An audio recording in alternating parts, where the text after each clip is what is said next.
sending emails via MailChimp. So, for example, an email to the Kirk session, or maybe one of the groups down in the Redford room, such as Happy Faces, or maybe even Sunday Club.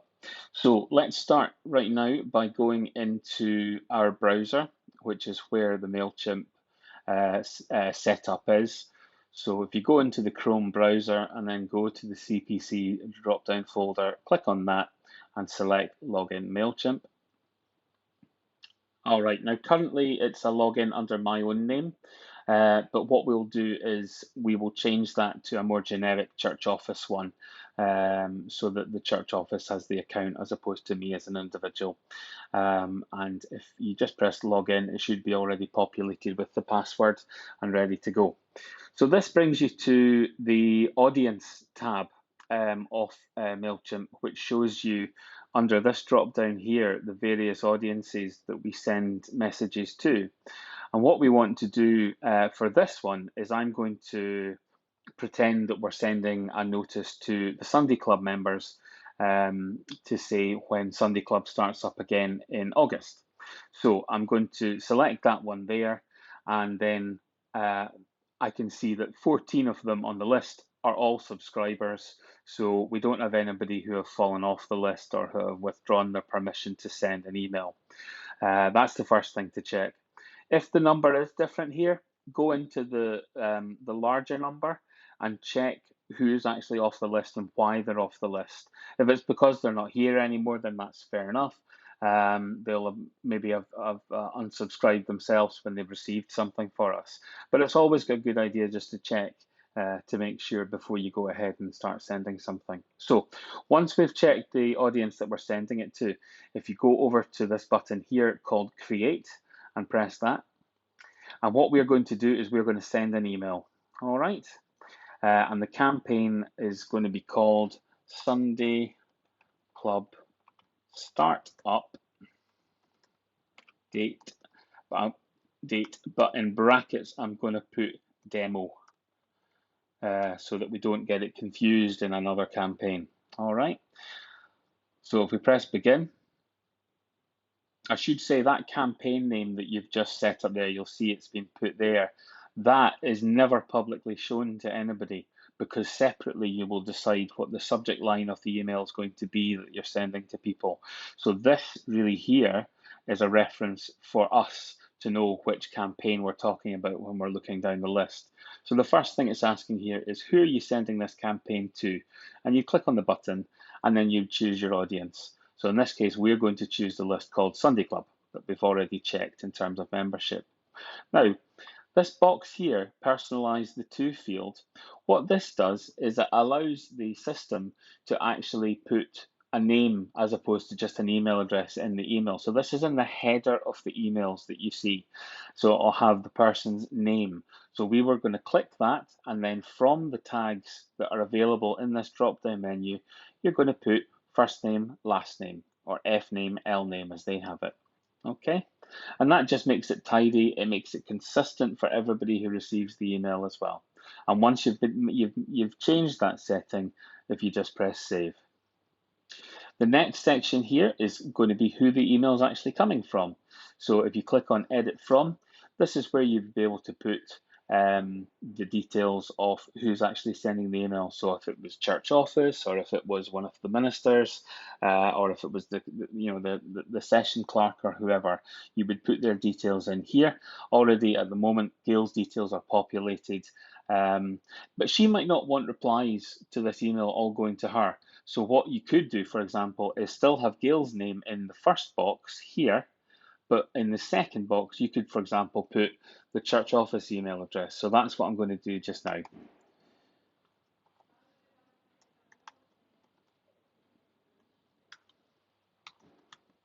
Oops.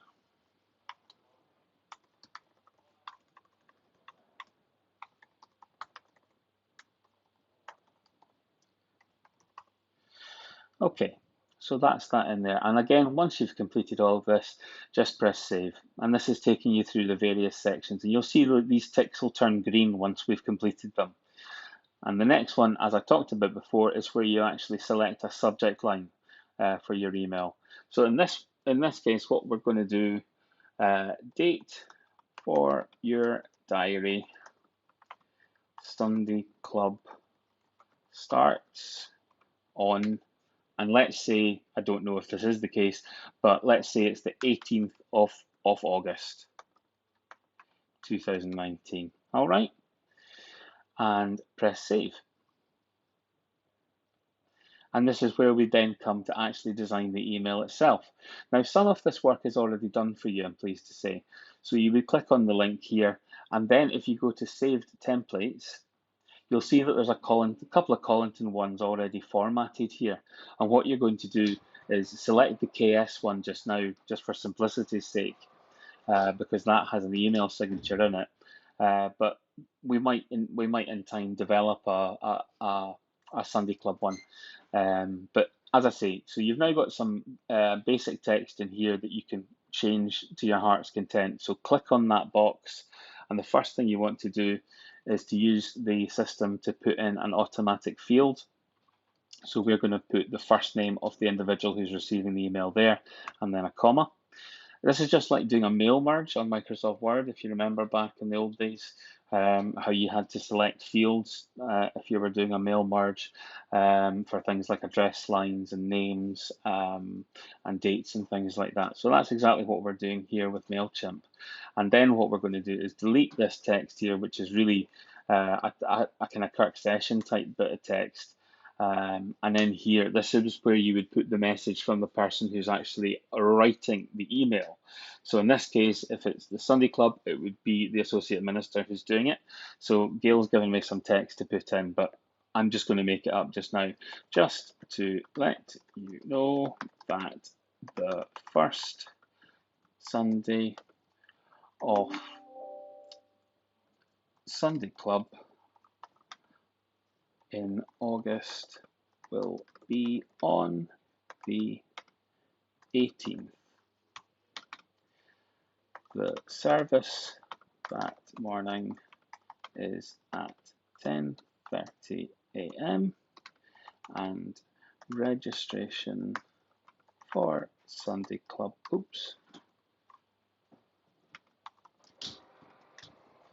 will be part of the work being done that day, or something like that.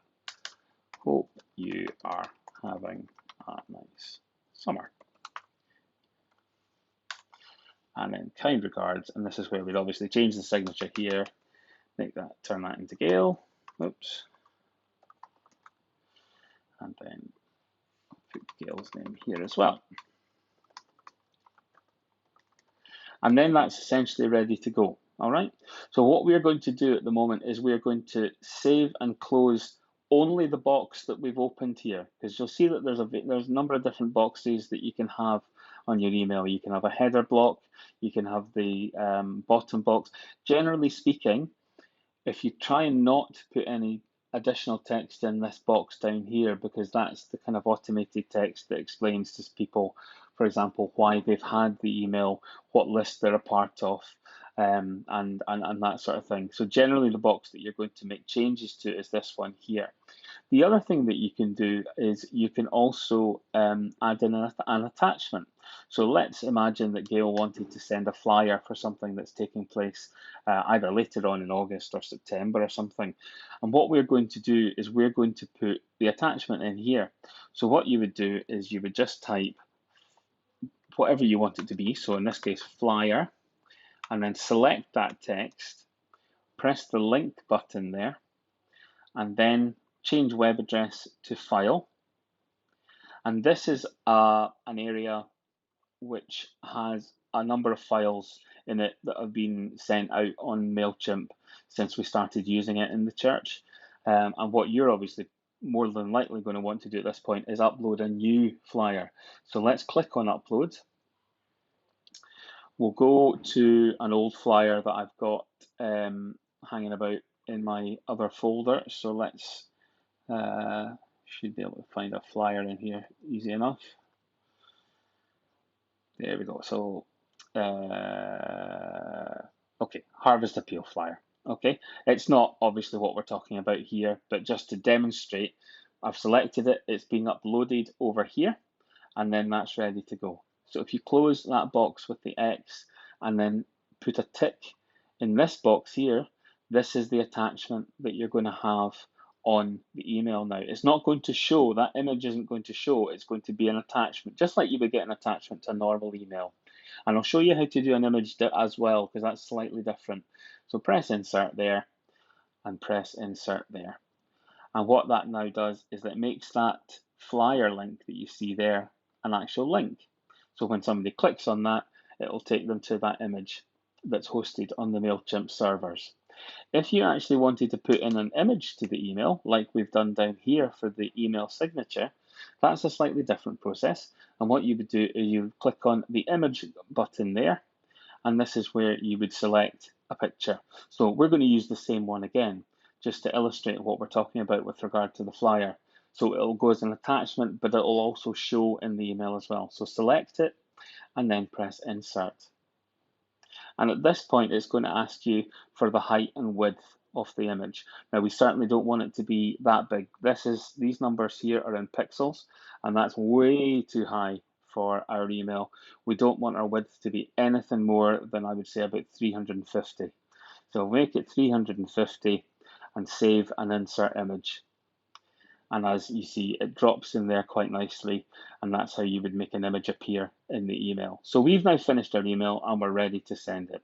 Press save and close first on the box that you've been working on, and then what you're going to do is go up to this menu here that says preview and test. Click on that drop down, and you want to enter preview mode first of all. All right, so this is just to show you what it's actually going to look like when the person receives the email. Okay, so we were just talking about the way the email is actually going to look, and that's fair enough because you look at it there, and you've got your link that will take you to the picture of the image, and you've also got the image. We were just doing that. We probably wouldn't do that, both of those things, but it was really just to show you both functions of what you could do. So now that you're happy with the way it looks, what you want to do is press the cross at the top right here and go back into the preview and test. And what you next want to do is go to send a test email.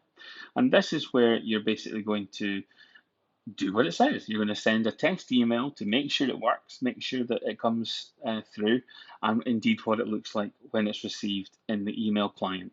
So I'm going to send it just to the church office email address just now so we can see how it looks. And that's on its way now. So a couple of seconds later, if we go into Outlook on the computer, we should be able to see that email coming in. And there we go. All right. So if we open this up just now, it should say that it's from Gail Taylor, and the email address there for replies.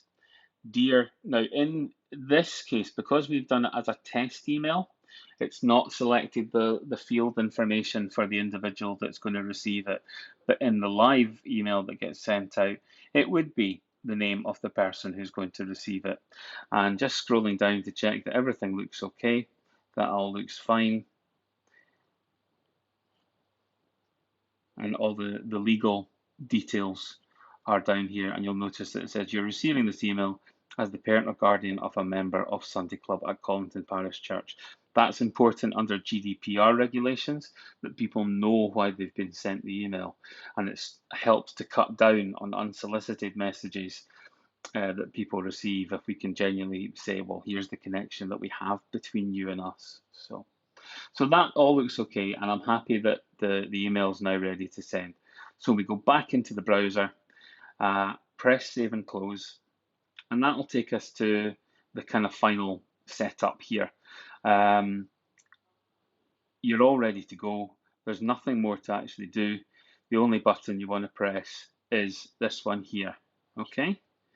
Now, because I'm demonstrating it, I will press it, but this is where I'm going to stop, okay? This is your very last chance to back out, basically.